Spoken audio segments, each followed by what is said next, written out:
Corona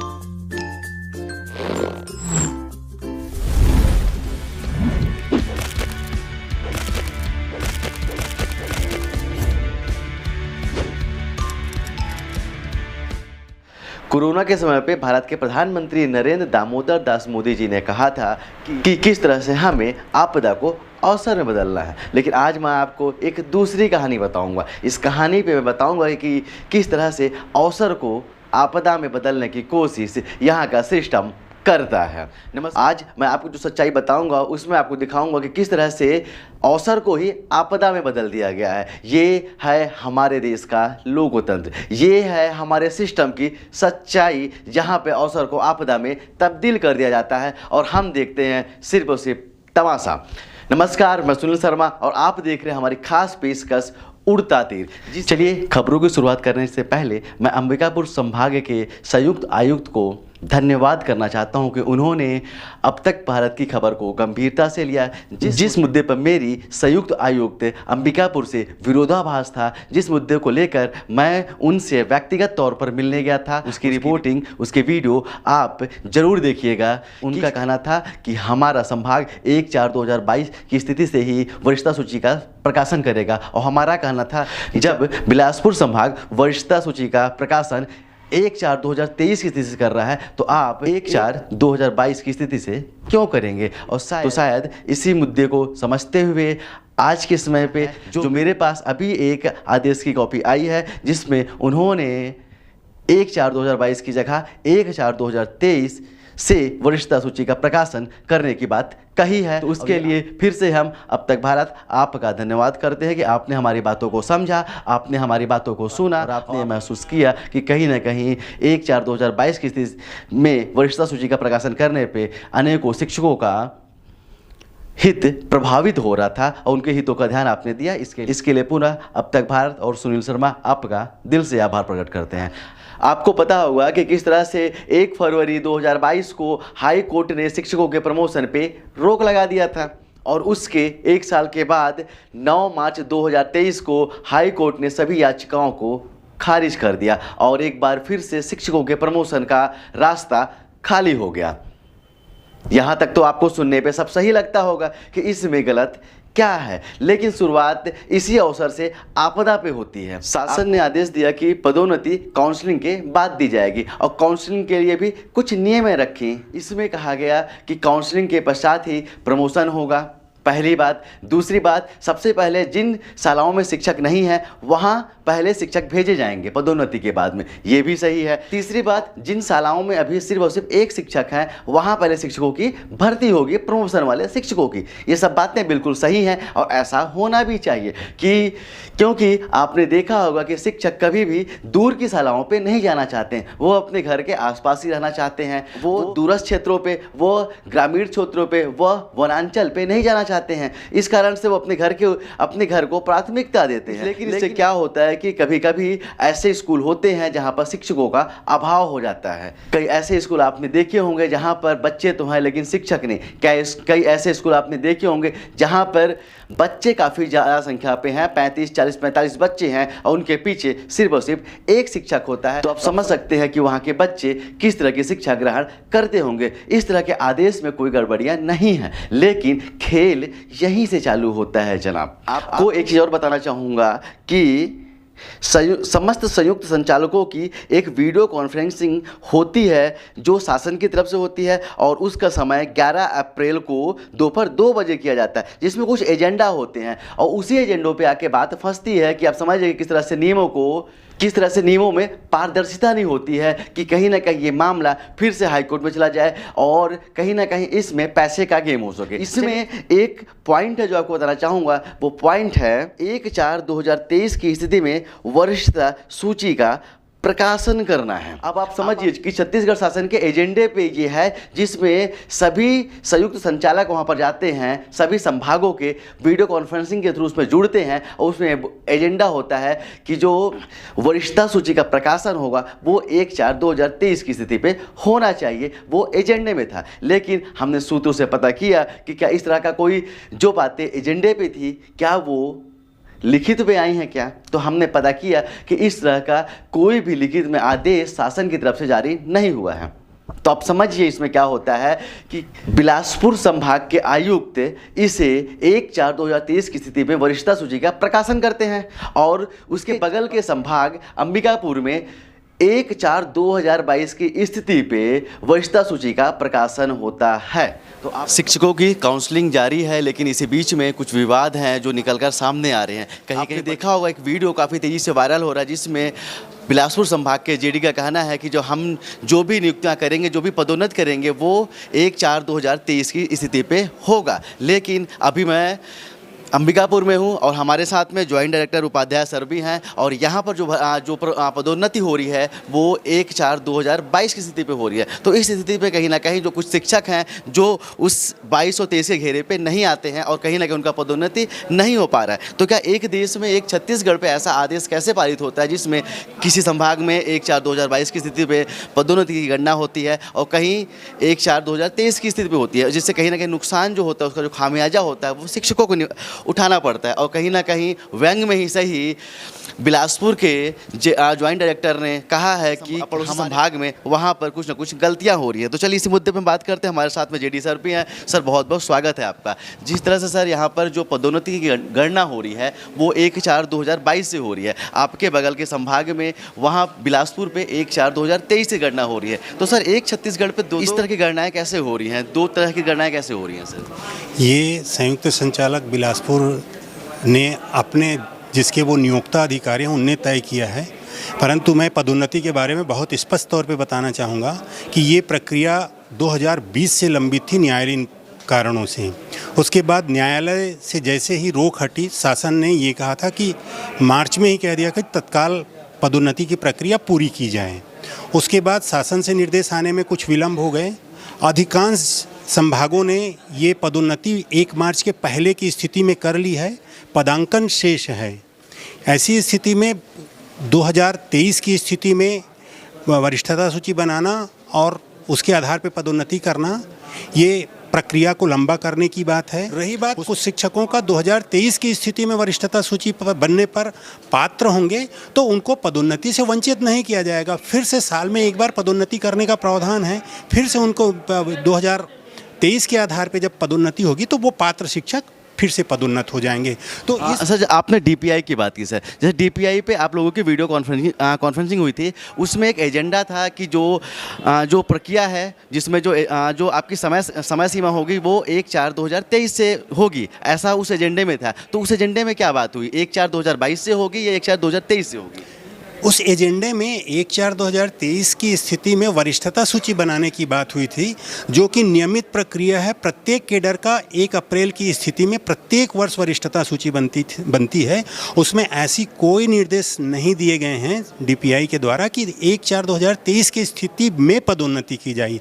ये तो sir कहीं ना कहीं सारों में जो बिलासपुर के ज्वाइंट डायरेक्टर थे उन्होंने कहा था कि हमारी जो प्रक्रिया होगी वो 1/4/2023 से स्टार्ट होगी, जो पदोन्नति की जो प्रक्रिया होगी उसमें 1/4/2023 को समय सीमा माना जाएगा। और उन्होंने बोला था कि हमारे जो पड़ोसी जो संभाग है वो कहीं ना कहीं वो अंबिकापुर संभाग की ओर इशारा कर रहे थे कि वहाँ पर नियमानुसार कार्य नहीं हो रहा है। उस पर क्या कहना चाहते हैं? मैं भी यही कह सकता हूँ, अगर ऐसा कुछ है तो प्रक्रिया को बाधित करके पदोन्नति करना ये नियमों के अनुकूल नहीं है और शासन के स्पष्ट निर्देश हैं। ऐसे कोई निर्देश नहीं है कि 2023 के आधार पर पदोन्नति की जाए। अगर शासन के निर्देश होते तो हम उसका भी पालन करते, परंतु 2023 के आधार पर पदोन्नति करना पदोन्नति की प्रक्रिया को अनावश्यक लंबित करना है। तो सर गलत कौन है, वहाँ का जेडी गलत है या यहाँ का सिस्टम? इसमें सही गलत की बात नहीं है। वो नियुक्तिकर्ता अपने संभाग के प्रधान पाठकों और शिक्षकों के नियुक्तिकर्ता प्राधिकारी हैं। वो निर्णय अगर ऐसा ले रहे हैं, हमको कोई आपत्ति नहीं है। तो आप समझिए कि एक प्रदेश और एक ही तरह के शिक्षकों के बीच में ये किस तरह का मतभेद है। अगर जिस जगह पे वरिष्ठता सूची की गणना 1/4/2023 से हो रही है वहाँ पे कुछ शिक्षकों को ज़्यादा लाभ मिलेगा, लेकिन जहाँ पे 1/4/2022 की स्थिति में गणना हो रही है वहाँ पर कुछ शिक्षकों के हित प्रभावित जरूर होंगे, वो उस पदोन्नति का हिस्सा नहीं बन पाएंगे। तो आप समझिए एक छत्तीसगढ़ पे दो तरह के आदेश कैसे लागू हो सकते हैं। और कहीं ना कहीं सरकारों की मंशा ये नहीं है किसी बातों पर दोबारा पेच फंसाया जाए और शिक्षक फिर से हाईकोर्ट का रास्ता ले लें। तो ये आपको समझना पड़ेगा जनाब, ये आपको जानना पड़ेगा और इसके पीछे की कहानी भी आपको समझनी होगी। ये बात तो सरकारों की थी जिन्होंने कोई स्पष्ट आदेश नहीं दिया। चलिए अब बात करते हैं भ्रष्टाचार की कि किस तरह से काउंसलिंग के बहाने भ्रष्टाचार करने की कोशिश हो रही है। ये इल्ज़ाम हमारा नहीं, ये इल्ज़ाम शिक्षकों का है और तरह तरह की खबरें भी प्रकाशन पे आई हैं कि किस तरह से काउंसलिंग का बहाना करके पैसे ऐंठने की कोशिश हो रही है। एक अखबार घटती घटना के अनुसार एक संभाग में 3 से 4 करोड़ रुपए का घोटाला हुआ है सिर्फ और सिर्फ शिक्षकों की पद स्थापना को लेकर। किस तरह से एक व्हाट्सएप चैट वायरल हो रही है जिसमें काउंसलिंग के परिणाम निकलने के पहले ही पद स्थापना की घोषणा कर दी जा रही है।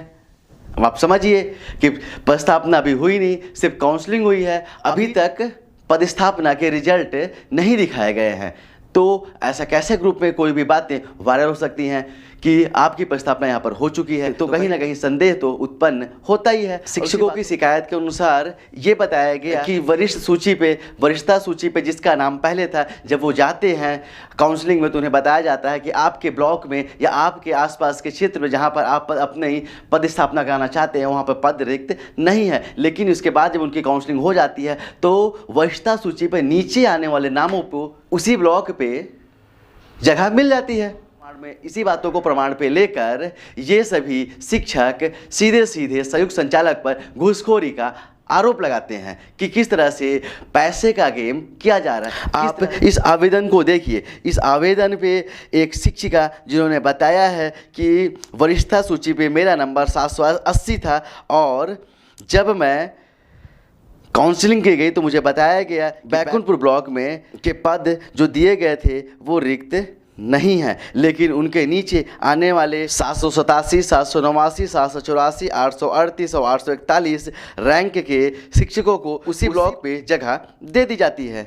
ये उनका आरोप है, ये उनका आरोप है, ये हमारा आरोप नहीं है और ना ही हम इस आरोप की पुष्टि करते हैं। क्योंकि जब इस मसले पे संयुक्त संचालक से बात की गई, उन्होंने कहा कि ये जो मैसेज वायरल हो रहा है इसकी पुष्टि हम नहीं कर सकते। अब आप समझिए कि काउंसलिंग के नाम पे किस तरह से भ्रष्टाचार करने की कोशिश हो रही है। उसका एक और उदाहरण मैं आपको दिखाता हूं, आप स्क्रीन पे देखिए।